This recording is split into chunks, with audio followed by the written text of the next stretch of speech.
With permission, I would like to make a statement about asylum processing at Manston and the incident in Dover yesterday. At around 11:20 a.m. on Sunday, police were called to Western Jetfoil. Officers established that 2 to 3 incendiary devices had been thrown at the Home Office premises. The suspect was identified, quickly located at a nearby petrol station, and confirmed dead. The Explosive Ordnance Disposal Unit attended to ensure there were no further threats. Kent Police are not currently treating this as a terrorist incident. Fortunately, there were only 2 minor injuries, but this is a shocking incident, and my thoughts are with all of those who are affected. Yeah. Madam Deputy Speaker, I have received regular updates from the police. While I understand the desire for answers, investigators must have the necessary space to work. I know the whole House will join me in paying tribute to everyone involved in the response, including the emergency services, military, border force, immigration enforcement, and the asylum intake unit. Madam Deputy Speaker, my priority remains the safety and the well-being of our teams and contractors, as well as the people in our care. Several hundred migrants were relocated to Manston yesterday to ensure their safety. Western Jetfoil is now fully operational again. I can also inform the House that my right honourable friend, the Minister for Immigration, visited the Manston site yesterday, and that I will visit shortly. My right honourable friend was reassured by the dedication of staff as they work to make this site safe and secure while suitable onward accommodation is found. As members will be aware, we need to meet our statutory duties around detention and also fulfil legal duties to provide accommodation for those who would otherwise be destitute. We also have a duty to the wider public to ensure that anyone who has entered our country illegally undergoes essential security checks and is not immediately free to wander around local communities with no fixed abode. When we face so many arrivals so quickly, it is practically impossible to procure over 1,000 beds at such short notice.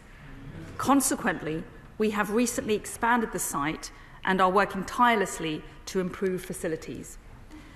There are, of course, competing and heavy demands on housing stock, including for Ukrainians, Afghans, and social housing. We are negotiating with accommodation providers. I continue to look at all available options to overcome the challenges we face with supply. This is an urgent matter, Madam Deputy Speaker, which I will continue to oversee personally. I will now turn to our immigration and asylum system more widely. Let me be clear. This is a global migration crisis. We have seen an unprecedented number of attempts to illegally cross the channel in small boats. Some 40,000 people have crossed this year alone, more than double the number of arrivals by the same point last year. Not only is it unnecessary, because many have come from another safe country, it is lethally dangerous. We must stop it. It is vital that we dismantle the international crime gangs behind this phenomenon. Cooperation with the French has stopped over 29,000 illegal crossings since the start of the year, twice as many as last year, and destroyed over 1,000 boats. And our UK-France Joint Intelligence Cell has dismantled 55 organised crime groups since it was established in 2020. The National Crime Agency is at the forefront of this fight. Indeed, NCA officers recently joined what is believed to be the biggest ever international operation targeting smuggling networks. This year has seen a surge in the number of Albanian arrivals, Madam Deputy Speaker, many of them, I'm afraid to say, abusing our modern slavery laws. We are working to ensure Albanian cases are processed and individuals are removed as swiftly as possible, sometimes within days. The Rwanda Partnership will further disrupt the business model of the smuggling gangs and deter migrants from putting their lives at risk. I'm committed to making that partnership work. Labour want to cancel it. While we will continue to support the vulnerable via safe and legal routes, people coming here illegally from safe countries are not welcome and should not expect to stay. Where it is necessary to change the law, we will not hesitate to do so. I share the sentiment that has been expressed by members from across the House who want to see cases in the UK dealt with swiftly. Our Asylum Transformation Programme will help bring down the backlog. It is already having an impact. A pilot in Leeds reduced interview times by over a third and has seen productivity almost double. We are also determined to address the wholly unacceptable situation, which has left taxpayers with a bill of £6.8 million a day for hotel accommodation. And let me set out to the House the situation that I found when I arrived as Home Secretary in September at the Home Office. I was appalled to learn that there were over 35,000 migrants staying in hotel accommodation around the country at exorbitant cost to the taxpayer. I instigated an urgent review. Home Secretary. I pushed officials to identify accommodation options which would be more cost-effective and delivered swiftly while meeting our legal obligations to migrants. I've held regular operational meetings with frontline officials and have been energetically seeking alternative sites. But I have to be honest, this takes time and there are many hurdles. I foresaw the concerns at Manston in September and deployed additional resource and personnel to deliver a rapid increase in emergency accommodation. To be clear, like the majority of the British people, I am very concerned about hotels, but I have never blocked their usage.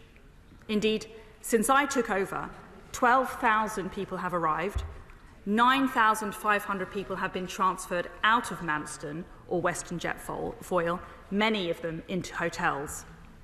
And I've never ignored legal advice. As a former Attorney General, I know the importance of taking legal advice into account. At every point, Madam Deputy Speaker, I have worked hard to find alternative accommodation to relieve the pressure at Manston. What I have refused to do is to prematurely release thousands of people into local communities without having anywhere for them to stay. That is not just the wrong thing to do, Madam Deputy Speaker. That would be the worst thing to do.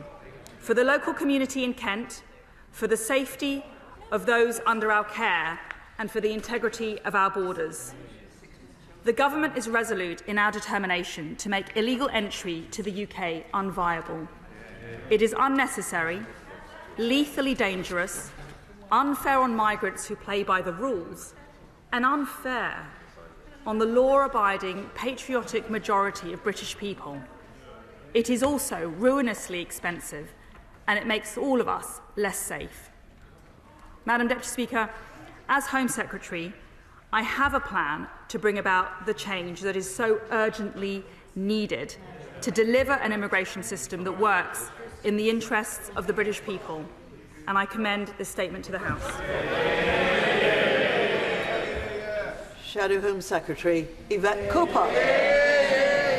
Thank you, Madam Deputy Speaker. Can I thank the Home Secretary for her statement? Yesterday's petrol bomb attack on the Western Jetfoil Centre was truly appalling. I'm sure the whole House will condemn it in the strongest possible terms. And I echo the Home Secretary's tribute to the emergency services and Border Force staff who responded. But I must ask her, can she tell me whether counter-terror police and counter-extremism units are involved in the investigation? It doesn't make sense for them not to be. Why are they not? Turning to the dreadful conditions at Manston, 4,000 people are now on a site designed to accommodate 1,600 people, with some families there for weeks. conditions that have been described as inhumane with risks of fire, disorder and infection. There are confirmed diphtheria outbreaks, reports of scabies and MRSA outbreaks, also reports of outbreaks of violence and untrained staff. She said nothing about what she was doing to address those immediate public health crises and also the issues for untrained staff. Behind these are deeper failures in the government's policies on asylum and channel crossings. Decision-making has collapsed. The Home Office took just 14,000 initial asylum decisions in the last 12 months, compared to 28,000 6 years ago. 96% of the small boat arrivals last year have still not had a decision, and initial decisions alone are taking more than 400 days on this Conservative government's watch. Can she confirm that the Nationalities Borders Bill and changes to immigration rules have in fact added further bureaucracy and delays, leading to tens of thousands more people waiting in asylum accommodation and more than £100 million extra on asylum accommodation bills because their policies are pushing up the use of hotels and the increase in delays? There's also been a total failure to prevent a huge proliferation of gangs in the Channel. Why has the Home Secretary refused our calls for a major new National Crime Agency unit with hundreds of additional specialist officers to work with Europol and others to crack down on the gangs, as well as the urgent work needed with France to get a proper agreement in place? And can she also confirm on the Rwanda plan that she has spent an extra £20 million on top of the £120 million already spent on a policy that she has herself described as failing and that her officials have described as unenforceable and with a high risk of fraud? And isn't it now time to drop this unethical and unworkable scheme and put the money into tackling the backlogs and tackling the criminal gangs instead?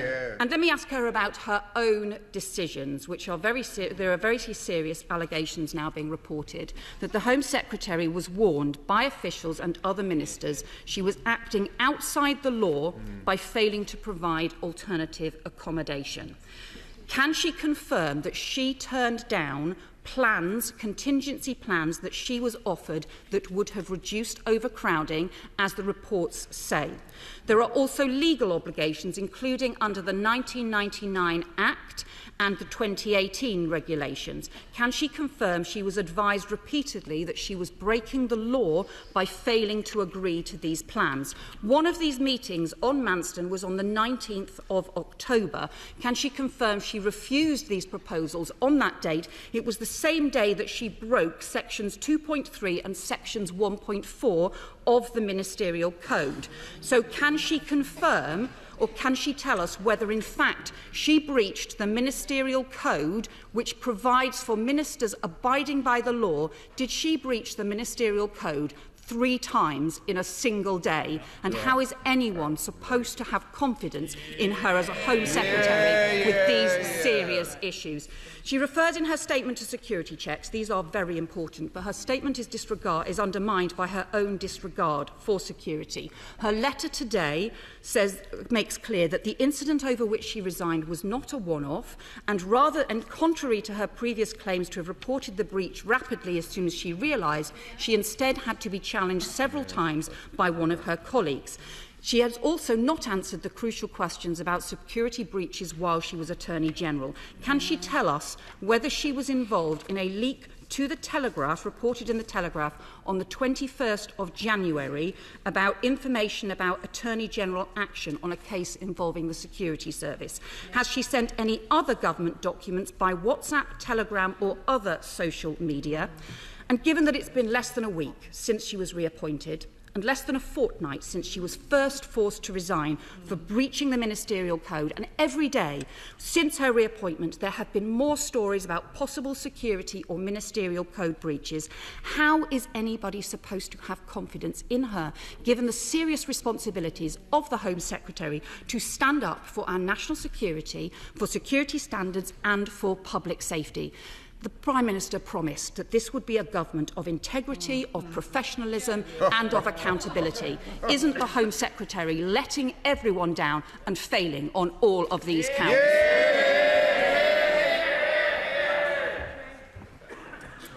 Thank you, Madam Deputy Speaker. To pick up on some of the specific points that the Honourable Lady mentions, I'm not going to comment on any details relating to this specific case or the individual under consideration. But there has been clear work afoot with the NCA and all partners to try and tackle the problem of illegal migration. I'm very encouraged by the relationship that we have built with the French, and I'm grateful to the French authorities for their real commitment and work on tackling this problem.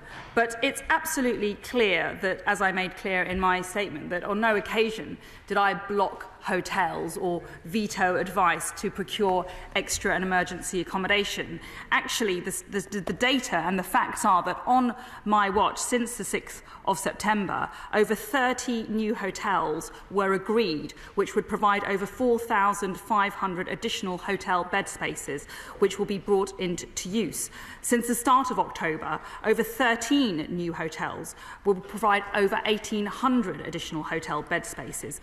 So, and also since the 6th of September, 9,000 migrants have left Manston, many of them heading towards hotel accommodation. Those are the facts. I encourage the Right Honourable Lady to stick to the facts and not fantasy.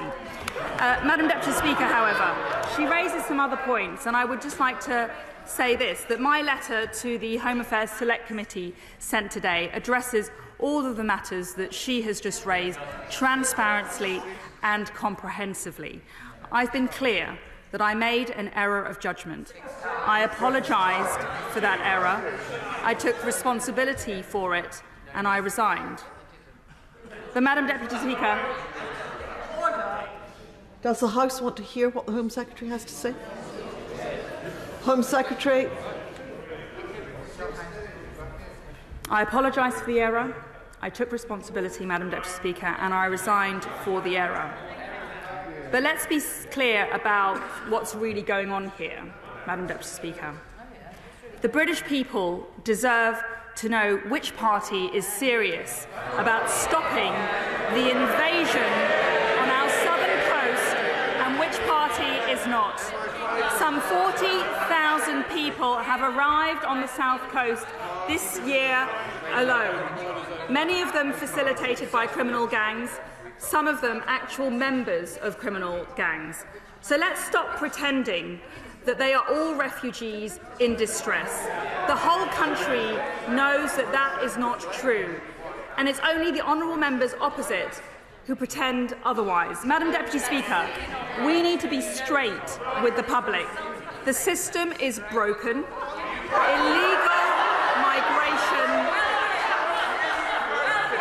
Illegal migration is out of control, and too many people are more interested in playing political parlour games,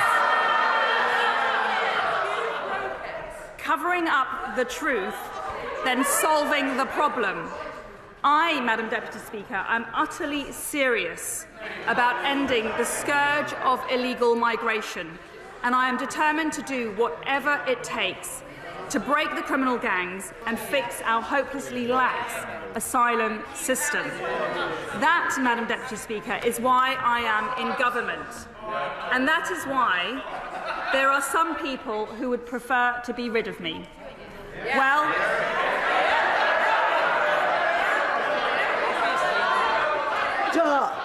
Order!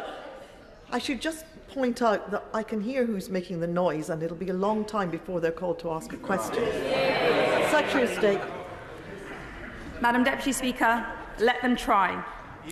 I know that I speak for the decent, law-abiding, patriotic majority of British people from every background that wants safe and secure borders. Labour is running scared that this party might just deliver them.